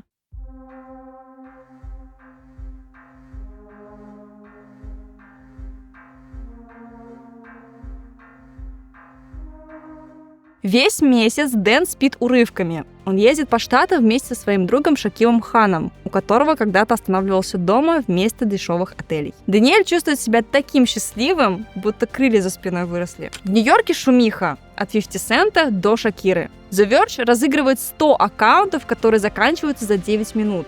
Для Spotify важно, чтобы доступ к сервису оказался ограниченным, что создает дополнительный спрос и желание попробовать платформу. Летним вечером в Сан-Франциско генеральный директор празднует запуск в роскошном доме с видом на залив. Здание с мраморными колоннами, бассейном и собственным кинотеатром построено в стиле французской архитектуры XVIII века и принадлежит Юрию Мильнеру, новому крупному акционеру Spotify, которого сейчас нет на месте. В 15 минутах от этого места расположена скромная кирпичная вилла Стива Джобса. Ну что вы думаете? Все? Победа? Рынок захвачен и можно почивать на лаврах? Не тут-то было. Лицензии и запуск на территории США – это лишь 1/3 того пути, который предстоит преодолеть Даниэлю Эку.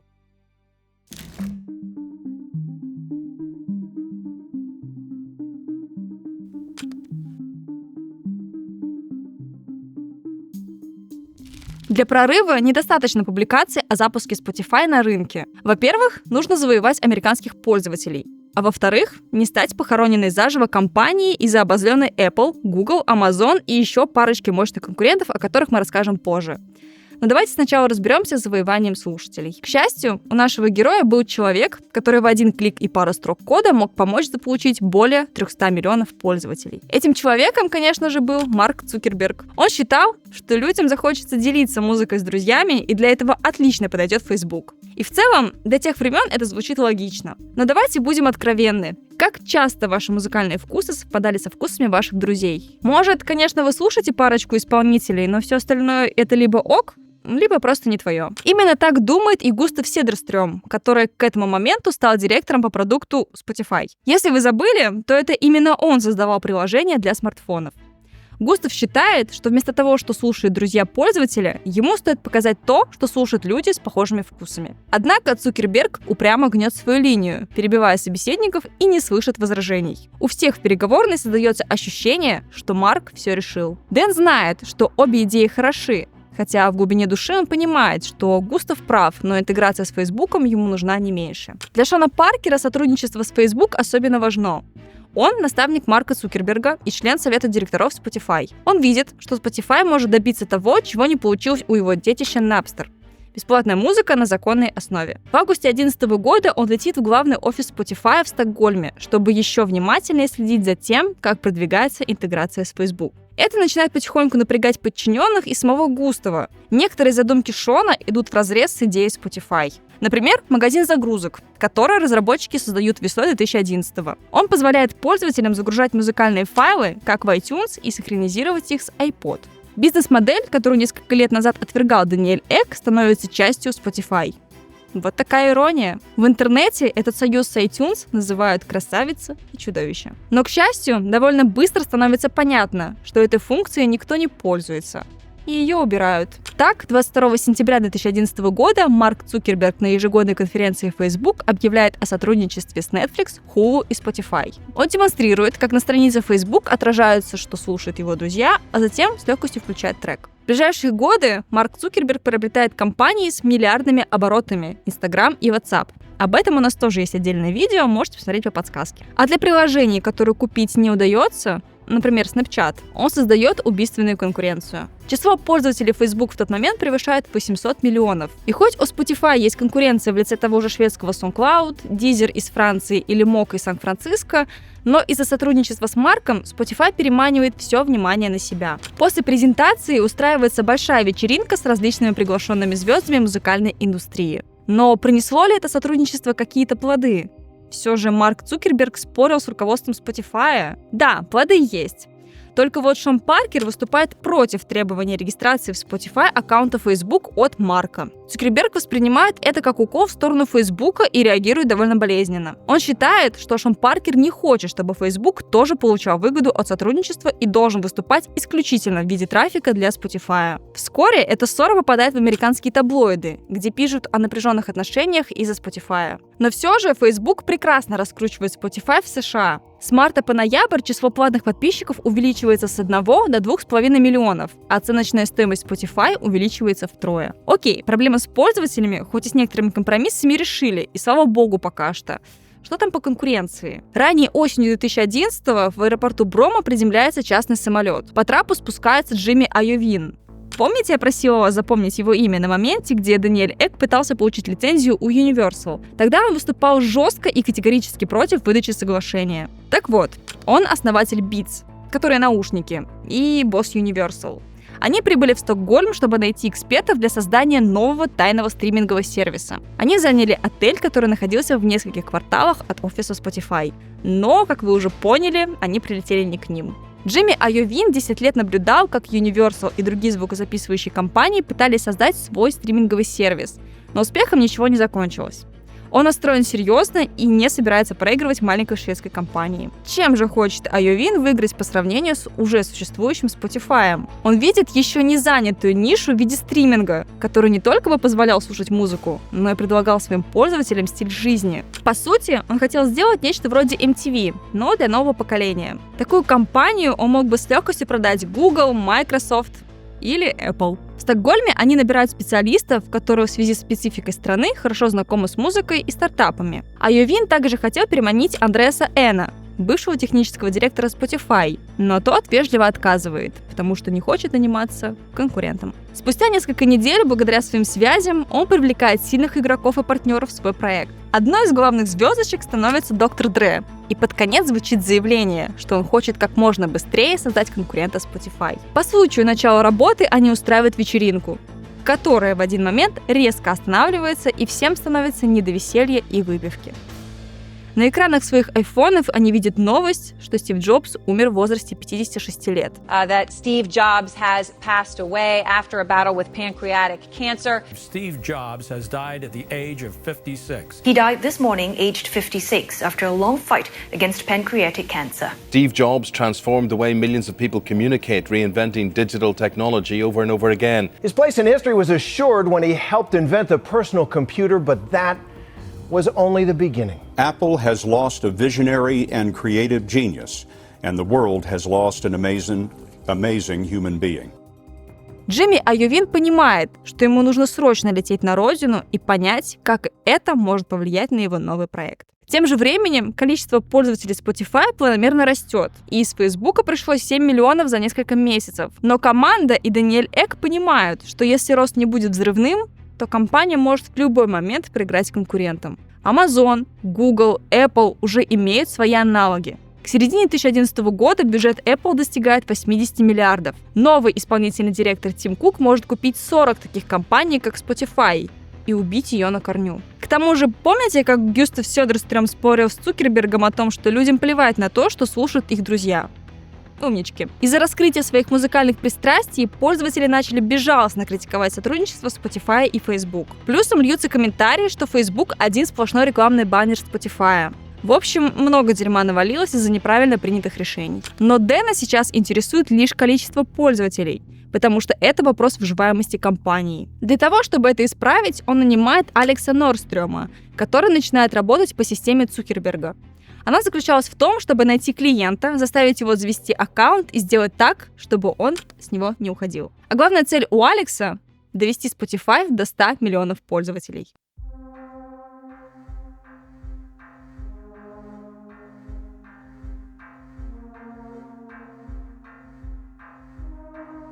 В ходе дальнейшего распространения по Европе Даниэль Эк вынужденно отменяет пункт с обязательным аккаунтом Facebook для регистрации в Spotify для Германии, а затем отменяет это требование для всех. И к середине 2012 года Spotify работает в 12 странах и имеет 15 миллионов активных пользователей, что в 2 раза больше, чем в 2011. Сотрудники Spotify начинают наниматься так быстро, а руководители меняются так часто, что тот человек, который пришел еще неделю назад, может повстречать уже менее опытных коллег, а сам будет выполнять задачи, которые ему достались от предыдущего руководителя. Целью Даниэля становится доведение Spotify до крупнейшей стриминговой компании в мире. Из-за такой неразберихи с новичками в компании Мартин находит себе развлечение. Вы не поверите, какое. Представь, ты гуляешь себе спокойно с девушкой в парке. Тут тебе на телефон поступает звонок с самого верха компании, в которой ты работаешь. Да и компания уже небезызвестная к тому же. Ты сам по себе пугаешься, ведь до этого никогда такого не было. Ты берешь трубку, и тут тебе Мартин Лоренстон предлагает повыть как волк. Мартина забавляло то, что каждый сотрудник реагирует по-разному. Кто-то с энтузиазмом начинает выть, кто-то сдержанно и неловко, а кто-то заявляет, что им неприятно. Но таким способом Мартин не только забавлялся, но и просто хотел расслабить сотрудникам фактом, что даже главы компании могут позволить себе подурачиться. Так что не нужно бояться предлагать им, возможно, глупые идеи. Это как с выражением «худший вопрос» — это незаданный вопрос, на который вы не услышали ответа. Так, что-то мы немного отвлеклись, но надо же было как-то разбавить обстановку, которую я вам тут сейчас целый час нагнетаю. Все циферки да циферки. Повойте, ребята. Вернемся к нашим высокоранговым белым воротничкам. Пока Spotify тестируется в США, Джимми Айовин с коллегами из музыкальной индустрии создает стриминговую компанию нового типа. На выставке CES 7 января 2012 года во время презентации он представляет плейлисты, которые составляют лица компании Beats. Среди них числится несколько известных имен, одно из которых — Доктор Дре.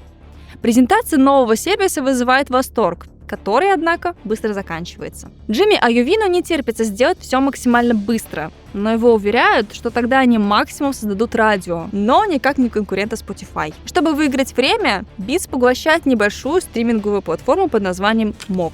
Она была основана за год до Spotify, но успехов достичь так и не смогла. Но для чего вообще все это Айовин затевает? Неужели он чисто из мести и какого-то незакрытого гештальта хочет убить Spotify? Естественно, все не так просто. В начале 2013-го, задолго до завершения работы над проектом, Джимми начинает переговоры о продаже. Он встречается с директором Netflix, представителями Google и командой Microsoft. Все они слегка сомневаются, нужно ли им это, учитывая, что они уже либо сами занимаются разработкой стриминга, либо вот-вот начнут. Так что план для Джимми Айовино – это продаться Apple. Вскоре его цель по созданию конкурента Spotify уже ни для кого не секрет. Кто-то, кто еще несколько лет назад рекламировал Spotify, начинают работать на Айовино. И успехи шведской компании вновь оказываются под сомнением. Даниэль недавно провел маркетинговое исследование, которое показало, что у их детища больше нет никаких уникальных конкурентных преимуществ, и платформа совсем далека от среднего американского слушателя. И как же Дэн думает решить эту проблему? Ответ. Собирается сделать то, что полюбит каждый пользователь Spotify. Он видит, что музыкальные издания по типу Rolling Stone предлагают читателям рецензии на музыкальные чарты. Def Jam, звукозаписывающая компания, входящая в холдинг Universal, создала приложение, которое комплектует музыку в отдельные плейлисты. Другие разные мелкие стартапы и компании предлагают службу знакомств на основе музыкальных вкусов, расписание концертов и многое-многое другое. Все они чем-то похожи. Но Даниэль не понимает, что из этого аудитория действительно любит, ведь новых пользователей эти функции не приносят. Однако на его родине, в Швеции, существует небольшая подвальная команда программистов, которые создали приложение Tunigo. Сами разработчики и музыкальные редакторы создают плейлисты с очень простыми названиями: романтика, тренировка, путешествие, вечеринка и так далее. Думаю, каждый из вас хоть раз включал эти плейлисты. Это очень удобно. В мае 2013-го Spotify выплачивает этой небольшой команде 60 миллионов крон, чтобы они помогли рассортировать 20 миллионов треков. И вскоре многие сотрудники переходят на работу в Spotify, а эти плейлисты станут для платформы определяющими. Где-то в это же время Айовин встречается с Эдди Кью, который 10 лет назад создал со Стивом Джобсом магазин треков в iTunes. Третьим участником переговоров становится Фредерик Винно. Он не уверен в успехе проекта, который нужно еще доделать, вывести на рынок и получить признание у аудитории. Запуск запланирован на январь, который уже вот совсем скоро. И вот он наступает. На календаре 21 января 2014. Сервис рекламирует во время Супербоула, появляются первые подписчики, и через несколько дней Beats Music празднует запуск театра Беласка, на сцене которого выступают, со стула не упадите, Доктор Дре, Эминем, Баста Раймс, Нас, которые сменяют друг друга, будто бы треки в плейлисте, составленные человеком. А среди гостей числятся Дрейк, Селена Гомес, Пэрис Хилтон и Маклемор. Сервис работает, но Фредерика уже задолбали бесконечные гонки с приложением, которое еще не доделано. А тут ему еще звонит Даниэль Эк, который хочет переманить его в Spotify. Спустя несколько дней Фредерик просит Айовино уволить его по личным обстоятельствам и ничего не говорит про новую работу. Для очистки совести он отказывается от прав на акции Beats и не подозревает, что это будет самая фатальная финансовая ошибка в его жизни. Почему? Да потому что уже в начале мая 2014 года Financial Times сообщает, что, подчеркиваю, по слухам, Apple ведет переговоры о покупке Beats за $3,2 миллиарда. Незадолго до этого, в конце 2013-го, Spotify выставил 6% акций компании за $250 миллионов, что предполагало, что компания оценивается в $4 миллиарда. То есть Айовин достиг примерно того же уровня, что и Spotify, в несколько раз быстрее. И раз мы тут так любим говорить про циферки, то давайте посчитаем чужие, тем более незаработанные деньги. 3 месяца назад Фредерик отказался от своих акций. Его доля в компании составляла какие-то жалкие 0,5%. Но сейчас эти проценты могли бы превратиться в $16 миллионов. Да, жаль, конечно, этого добряка. Спустя несколько дней на YouTube всплывает видео, которое чуть-чуть приоткрывает подробности сделки с Beats. На этом видео доктор Дре и актер Тайрис Гибсон снимают себя на видео и показывают наушники Beats by Dre. Те самые, радиоактивные. Billionaire Boys Club for real, homie. Huh? Fix your face. Fix your face. You know that. Oh, shit. The Forbes list just changed. Oh, my. The first billionaire in hip-hop right here from the motherfucking West Coast. Believe it. Oh, shit. Nigga. Financial Times говорили лишь про слухи. Но только что доктор Дре и Гибсон подтвердили, что все это правда. У Джимми Айовина от этого видео волосы встают дыбом, и позднее он расскажет, что этот слив чуть не сорвал сделку. Потому что Apple не любит, когда их партнер начинает что-то сливать и говорить раньше времени. А как вы понимаете, доктор Дре — это самый настоящий прямой партнер. Но через 2 недели Apple все же покупает Beats Electronics за $3 с лишним миллиарда. Джимми Айовин и доктор Дре становятся новыми сотрудниками компании и позируют перед камерами вместе с Тимом Куком и его правой рукой Эдди Кью. Джимми Айовин так хотел победить Spotify, что готов был продать душу дьяволу. В итоге он продал ее Apple. За сделку Айовин получает $800 миллионов, а доктор Дре на $100 миллионов меньше. Новость, конечно же, вызывает невероятный всплеск эмоций в офисе Spotify. У Beats лишь 100 тысяч пользователей, но для Apple эта сделка становится самой крупной за всю историю. Никто не понимает, что они купили в первую очередь – наушники или стриминг. Но очевидно одно – только что Apple подняла ставки в сражении со Spotify, который переживает сейчас свой самый крупный кризис. Для их партнера Facebook тоже наступает тяжелое время. Курс акций компании снижается, потому что Цукерберг недостаточно зарабатывает на рекламе на мобильных устройствах, которые все быстрее и быстрее распространяются по миру. Это влияет на Spotify напрямую из-за тесной интеграции. Дело в том, что те ограничения мобильной версии в виде бесплатных первых 2 дней, которые раньше были лишь дополнением к компьютерной версии, теперь становится узким горлышком для пользователей, которые узнают о Spotify прямо с телефона, а не с компьютера. Чтобы это исправить, команда Spotify через боль и страдания ищет варианты новой бесплатной версии для телефонов, для которой, к тому же, нужно еще и дополнительно обновить лицензии. Все это происходит очень медленно, а конкуренты уже дышат в спину, но сотрудники находят решение. Шаффл.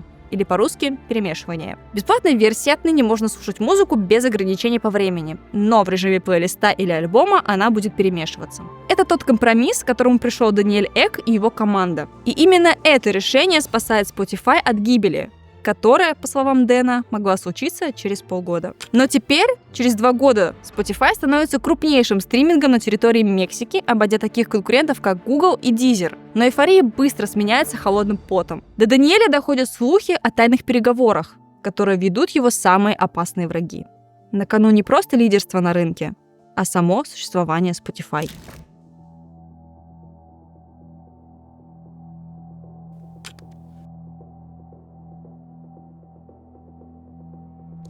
Что ж, видимо, именно к этой главе и был нужен весь этот долгий рассказ. Зная все, что было с компанией, наблюдая ее постепенный рост из пиратского стартапа в родительской квартире, зная их мотивацию и мировоззрение, ошибки и то, как они их исправляли, начинаешь невольно переживать. Будто бы это твои знакомые, которые поднялись и вот там сейчас где-то наверху решают вопросы, которые могут как похоронить компанию, так и заставить ее пережить всех конкурентов.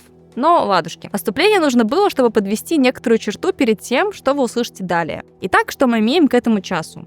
Spotify кое-как на костылях все еще стоит на ногах, но конкуренты уже в полноценном лице Apple тоже не дремлют, и получается, нужно как-то переиграть. По факту так и есть, но помните, как Боб Дилан бойкотировал Spotify из-за непонятных причин? Да, не стоит забывать не только про тех, кто владеет музыкой, но и тех, кто ее создает.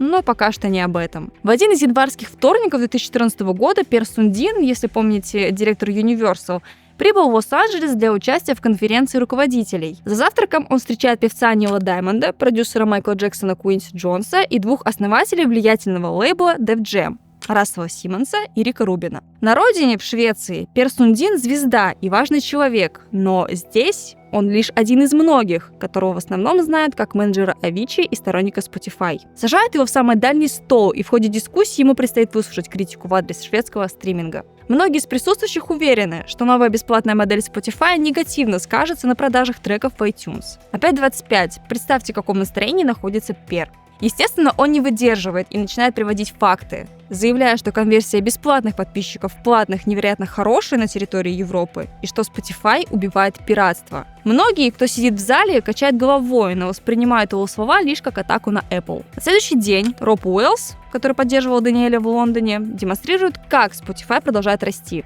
в то время как продажи iTunes продолжает падать. Однако настороженность Spotify все же дает о себе знать и предвещает новый кризис для шведской компании. В конце октября 2014 года Тейлор Свифт выпускает альбом 1989. За неделю он продается тиражом более 1 000 000 дисков, что становится самым крупным релизом со времен Eminem Show в 2002 году. Заслуги Spotify в этом успехе нет ни капли, потому что на этой платформе альбома просто нет. Но казалось бы, ладно, может быть какая-то временная эксклюзивность для другой площадки, но не тут-то было. Спустя неделю после выхода альбома Тейлор требует удалить всю свою остальную музыку с площадки. Решение исполнительницы легко объяснимо. Она и раньше сравнивала бесплатный доступ с пиратством, а теперь просто не хочет иметь никаких дел со Spotify. Хотя Даниэль и раньше сталкивался с бойкотом, например, тот же Боб Дилан, но Тейлор Свифт в данный момент имела невероятное преимущество в медийном поле. Резонанс начинает распространяться в СМИ. За ней стоит лейбл Big Machine Records, который, на секундочку, принадлежит Universal Music. Но самым жестким ударом в этой ситуации становится призыв переходить на iTunes или Beats Music, который теперь тоже принадлежит Apple. Сопровождает она это комментарием, что для прослушивания ее альбома на Beats Music пользователь должен купить премиум-пакет, что заставляет ее чувствовать, что она создала что-то ценное. Итак, грянул пиар-кризис Spotify.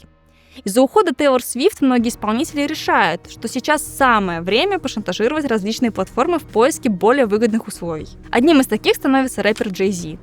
Он пишет письмо в Spotify, где предлагает эксклюзивную лицензию на весь свой каталог за $1 миллиард.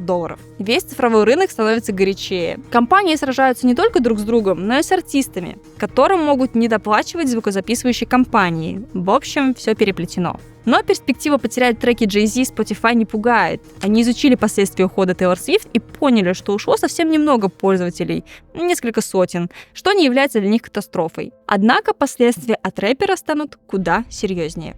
Вместо эксклюзивности своей музыки Jay-Z решил купить компанию Aspera, которая занимается стримингом под названием Tidal. И тут многие, кто не знакомы с рэпером, офигели. 45-летний Jay-Z в 90-х основал лейбл Rockefeller Records, и теперь его бизнес-империя обширна. От французского шампанского до баскетбольной команды Brooklyn Nets. Он третий в списке богатейших рэперов в мире, так что он с легкостью покупает компанию за 464 миллиона крон наличными. Через неделю сделка завершается, и компания целиком переименовывается в Tidal. Но зачем Jay-Z затеял все это?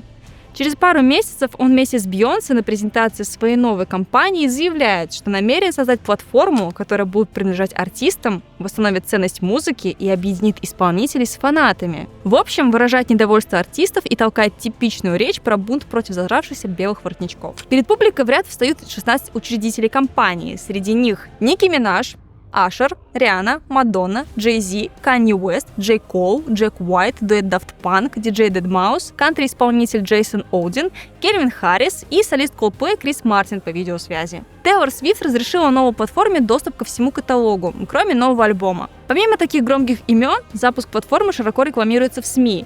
И всем становится понятно, что на фоне Tidal конфликт Spotify и Apple кажется уже детским лепетом. Весна 2015 года показывает, как Amazon, Google, Jay-Z и Apple активно готовятся к большой войне друг с другом. И несмотря на то, что у Tidal спустя пару недель количество пользователей еще далеко от миллиона, у Apple в их музыкальном магазине гремит цифра 800 миллионов, в то время как у Spotify около 20. Но помните, как мы вам рассказывали про то, что Стив Джобс очень аккуратно старается задержать запуск Spotify на территории США, чтобы на него лишний раз не заглядывались власти? Что ж, спустя 4 года после тех драматичных событий американский технологический гигант подвергается обвинениям в том, что они противодействуют выходу на рынок компаний, которые предлагают бесплатный стриминг. И уже в апреле 2015 года этот вопрос начинает обсуждаться в ЕС. Эта новость попадает в СМИ за несколько недель до повторного запуска Beats Music. Также за Apple начинает наблюдать и Федеральная торговая комиссия США. В общем, пацаны не спят, а ситуацию мониторят.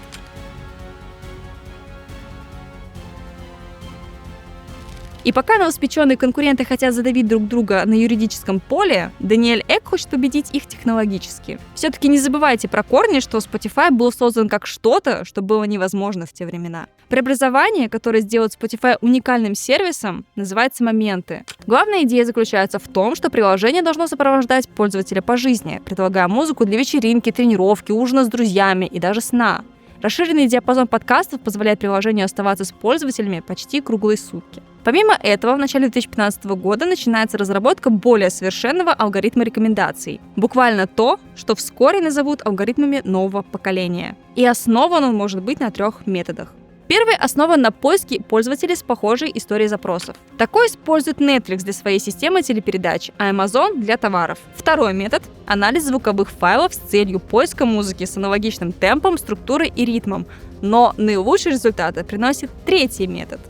Если вы раньше этого не знали, то сейчас будете удивлены, насколько простым и гениальным является это решение. В движку Spotify скармливают данные примерно 1,5 миллиарда плейлистов, которые пользователи составляли сами. Логично ведь, что плейлисты люди по своей природе группируют в сочетаемые треки, и человеку лучше знать и проще ловить то, что делает треки сочетаемыми. В общем-то, третий способ алгоритма, можно сказать, и не алгоритм вовсе, так как основан на труде самих слушателей. Эффект такого подхода не заставляет себя долго ждать и восхищает все руководство, но, к сожалению, для доработки требуется внимание Густава Сёдерстрёма, который сейчас занят обновлениями функций моментов. Понедельник, 8 июня 2015 года. На сцене в Сан-Франциско любопытство разжигает Тим Кук, который приглашает на сцену члена команды Apple Джимми Айовина и объявляет о запуске Apple Music. Сервис представляет из себя доработанный до ума кривой Beats Music. Он предлагает полный музыкальный каталог, специальные плейлисты и рекомендации. Также для американцев отдельным пунктом выделяют радиостанцию Beats One, которая работает круглые сутки, за пультом которого звездный диджей из Лос-Анджелеса, Нью-Йорка и Лондона. А сердцем нового продукта Apple становится социальная сеть Connect, где артисты могут делиться с поклонниками ремиксами, фото, текстами песен и другими прочими вещами.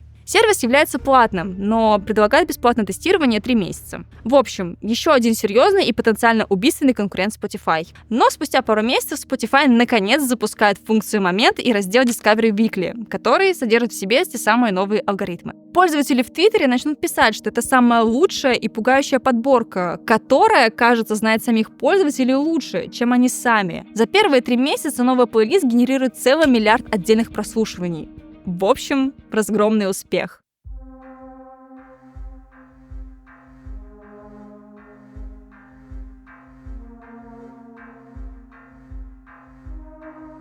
Пользователи начинают чувствовать, что Spotify их понимает, и теперь не они ищут музыку, а музыка сама находит их.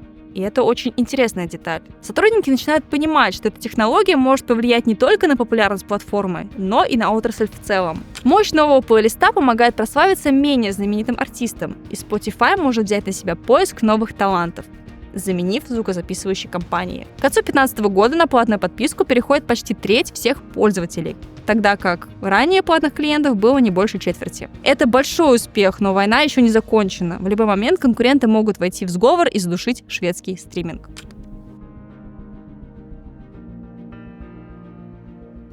В 2016 году многие звезды выпускают музыку исключительно для Tidal и Apple Music. Свежие хиты — это оружие в руках конкурентов. Благодаря Дэну и труду его команды музыкальная индустрия развивается. Но, несмотря на это, сама музыкальная элита продолжает от него отворачиваться. Вместе с этим Spotify начинает критиковать Apple. Компания пытается усидеть на 2 стульях, как дистрибьютор и как конкурент. Дело в том, что у Apple монополия среди магазинов на iOS, и она получает до 30 от каждой покупки от любого приложения в этом магазине. Имею в виду не только покупку, но и оплату подписки. То есть Apple забирает 30% дохода, который получают все ее конкуренты, от Spotify до Tidal. И на сторону Дэниэля Эка встает американский сенатор Элизабет Уоррен. Музыканты, которые подписались на эксклюзивность Tidal, все же выпускают музыку и в Apple Music. Разумеется, не бесплатно. Но Spotify не желает принимать участие в розыгрыше эксклюзивности. Давайте подумаем. Если все так и дальше будет продолжаться, то каждая компания вновь и вновь будет придумывать, как загубить конкурента. И по итогу это будет выливаться в новые и новые функции и эксклюзивы. Это вообще очень утомительно и не даст никому покоя никогда. Поэтому Дэн хочет укрепить свое положение в поп-культуре и залатать дыры в каталоге раз и навсегда. С этого момента начинают ползти слухи о том, что Spotify собирается купить Tidal, но, к сожалению, переговоры ни к чему не приводят, а риски снова потерять всех артистов довольно велики. И спустя какое-то время Дэниэль Эк начинает рассматривать покупку компании, которую основали старые знакомые Дэниэля примерно в то же время, как и Spotify. Эта компания называется SoundCloud. Но как это приобретение поможет Spotify? Думаю, многие из вас так или иначе слышали про эту платформу, но вот пользоваться ей доводилось либо никогда, либо очень мало. Ее прикол в том, что это комьюнити именно для музыкантов. и у нее 175 миллионов слушателей в месяц. Именно эту платформу выбирают для релизов Kanye West и Джастин Бибер. Она становится первооткрывателем некоторых жанров по типу mumble rap. Некоторые звезды площадки, если все идет как надо, получают прямой билет в Лос-Анджелес. И таким образом, после слияния Spotify сможет получить шанс завоевать уважение именно среди исполнителей. Бинго! Спустя некоторое количество юридической макулатуры выясняется, что у платформы огромные проблемы с лицензионными соглашениями, и отсюда большие проблемы в отношениях со звукозаписывающими компаниями. Поэтому сумма сделки падает ниже плинтуса. Spotify может решить проблемы и восстановить компанию, но вот когда, казалось бы, сделка должна состояться на очень выгодных условиях для Spotify, в последний момент все срывается. Но в чем причина? Помните, я вам рассказывала про несколько условий, которые Юрий Мильнер выставил компании. Одним из них было то, что компания должна выйти на биржу. И до этого оставалось все меньше и меньше времени. Поэтому Дэн, оценив все риски, решил, что им не нужны проблемы с лицензиями перед тем, как их компания будет выставлена на биржу. И что же теперь делать? Безвыходная ситуация, медленный спад и смерть компании — это все, что ждет Spotify? Нет, конечно, вы же видите, что видео еще не закончилось. Но пока давайте посмотрим то, что будет немного интереснее. Вернемся к тем проблемам, которые возникают у Apple. Мы же тут, конечно, не злорадствуем, но, учитывая контекст, мы болеем за Spotify. Сенатор США Элизабет Уоррен стала на сторону Spotify. В июне 2016 года она выступает в аналитическом центре New America Foundation, где жалуются на то, что Apple убивает конкуренцию и лицемерит в отношении конкурентов, которые представлены в их единственном магазине App Store. Spotify представлен там уже почти 7 лет, и за все это время 30% его дохода уходит в Apple.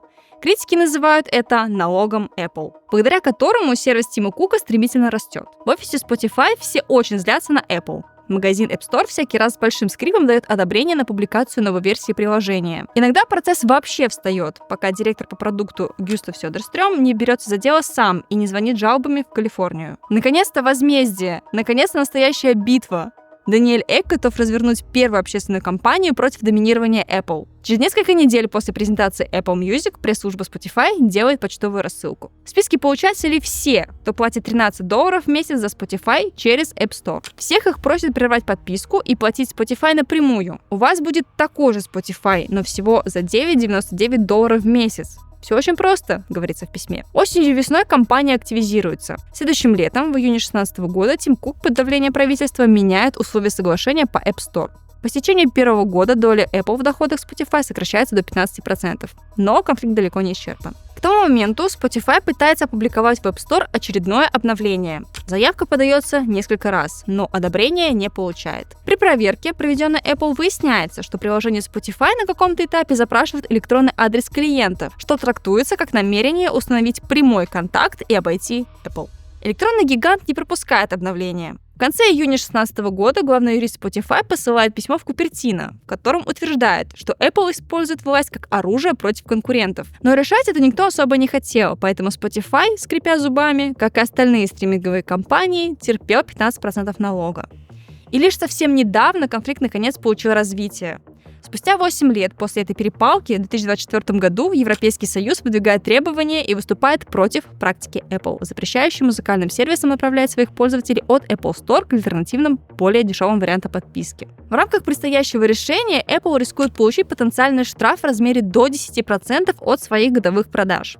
В общем, сурово, хоть и спустя 8 лет после конфликта. Да, Spotify не смог купить SoundCloud, чтобы не рисковать перед выходом на биржу. Но вместо этого он создает Spotify for Artists, который дает возможность загружать музыку напрямую в Spotify. Примерно так же, как и SoundCloud. Однако бирже нужно понравиться еще больше, а заодно укрепить свои позиции перед конкурентами. И для этого нужно начать зарабатывать еще больше.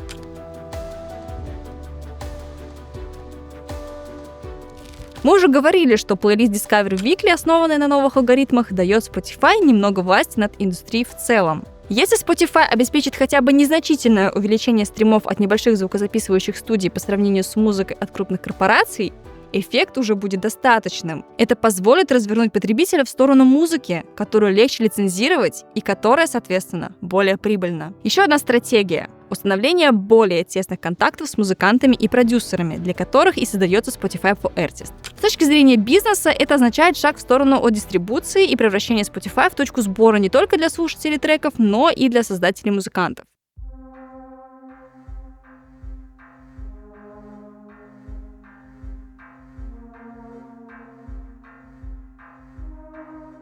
Пока Apple подписывает многомиллионные контракты со звездами поп-музыки, Даниэль Эк расширяет каталог за счет балласта. У Spotify остается больше доходов. Дэн использует музыку стокгольмской компании Epidemic Sound, музыкального банка для независимых музыкантов, занимающейся озвучкой всего на свете, от телепередач до роликов на YouTube. В распоряжении Spotify почти 1500 треков Epidemic Sound, и эта цифра будет расти. И в некотором роде Даниэль Эк добивается устойчивости для своей компании, ведь теперь он может не беспокоиться за конкуренцию с Apple, поскольку он может получать доходы от более мягких исполнителей, которые в перспективе могут стать большими звездами за счет как раз-таки их собственной платформы. Spotify будет обеспечивать слушателей музыкой, которая соответствует их вкусам, и одновременно помогать музыкантам найти поклонников.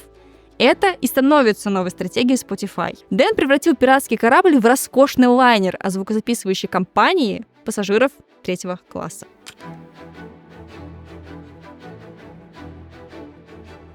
В 2018 году компания успешно выходит на биржу.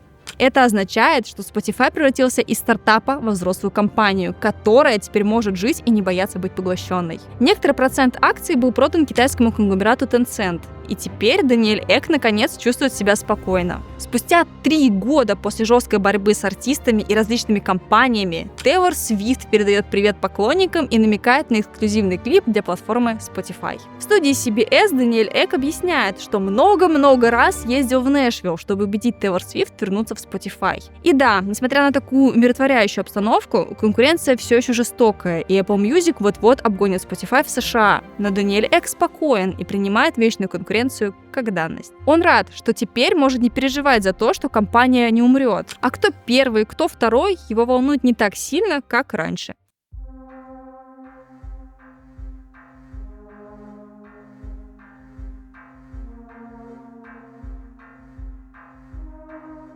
Мартина Лоренсона нет в Нью-Йорке, но 49-летний основатель компании в тот день становится богаче всех, кто связан со Spotify. Ему по-прежнему принадлежит почти 12% компании. Это 30 миллиардов крон. Твердая вера в Даниэля Эка и его идеи помогла Мартину увеличить капитал в 500 раз. Прибыль Пера Йоргена Персона не так велика. Его Нордзон получает в 130 раз больше, чем было вложено. Bloomberg сообщает, что это самая высокая доходность за всю историю венчурного инвестирования. В течение нескольких следующих месяцев и Нордзон, и Крианду продают большую часть своих акций Spotify. В общей сложности фонды получают 25 миллиардов крон. Бывшего генерального директора Stardoll Матиаса Микше, который взял на работу Даниэля Эка в те времена, когда Spotify была лишь идеей, превозносят за умение распознать молодые таланты, сумевшие создать самую крупную компанию Швеции. Spotify также сделала миллиардерами своих учредителей – Феликса Хёнге и генерального программиста Людвига Стригиуса. После выхода на биржу у Даниэля Эка 20 миллиардов крон. Теперь он может позволить себе купить все, что захочет.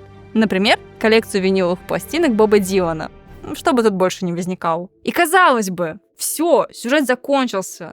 Но вы можете мне возразить, типа, куда? Вообще, что ли, офигел? Мы тут вообще-то фанаты Spotify в России. Да, знаю. Spotify, музыкальный гигант, покоривший мир, так и не сумел покорить Россию. Несмотря на многочисленные попытки, шведский сервис каждый раз разворачивался обратно. Невольно вспоминаются старые комедии о неудачливых ворах, которые всегда попадаются в самый неподходящий момент. Так что же пошло не так, и почему каждый приход Spotify в Россию заканчивался фиаско?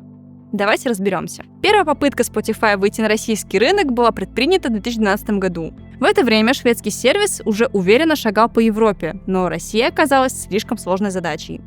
Основная причина – пиратство. Музыка текла рекой, торренты процветали, а ВКонтакте был местным музыкальным королем. Так что Даниэль Эк просто развел руками и отказался от запуска в первый раз. В 2014 году Spotify снова попытался зайти на российский рынок, но снова столкнулся с трудностями.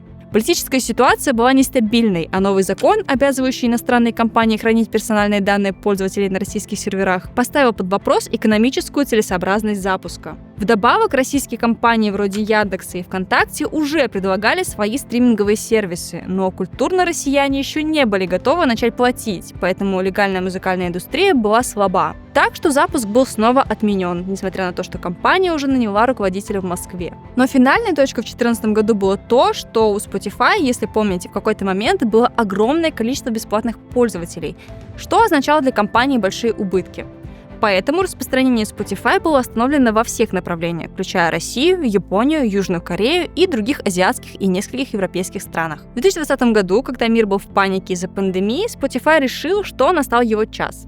Люди сидели дома, скучали и искали новые развлечения. Spotify официально запустился в России 15 июля. Это сопровождалось большой рекламной кампанией, включавшей приветственное видео с участием российских и зарубежных музыкантов. Вице-президент Spotify Гюстав Гелендхаммер отмечал, что российский рынок цифровой музыки оценивается в $171 миллион. Spotify стремился к тому, чтобы Россия вошла в топ-10-15 стран по числу платных подписчиков. И чтобы достичь высоких результатов, компания даже наняла локальную команду для продажи рекламы на платформе. По данным Международной федерации звукозаписывающей индустрии, российский рынок цифровой музыки в 2020 году вырос на 32,4%, что делало его одним из самых быстрорастущих в мире. Но, к сожалению, музыка играла буквально недолго, и уже через 2 года компания покинула рынок. Однако, несмотря на все трудности, Spotify все же внес свою лепту в изменение отношений россиян к платной музыке. Они находят обходные пути, как оформить подписку на этот замечательный сервис или другие локальные платформы, а не скачивать пиратские треки. Благодаря усилиям Spotify и других стриминговых сервисов люди начали понимать ценность легального контента. Он заложил основу для культурных изменений,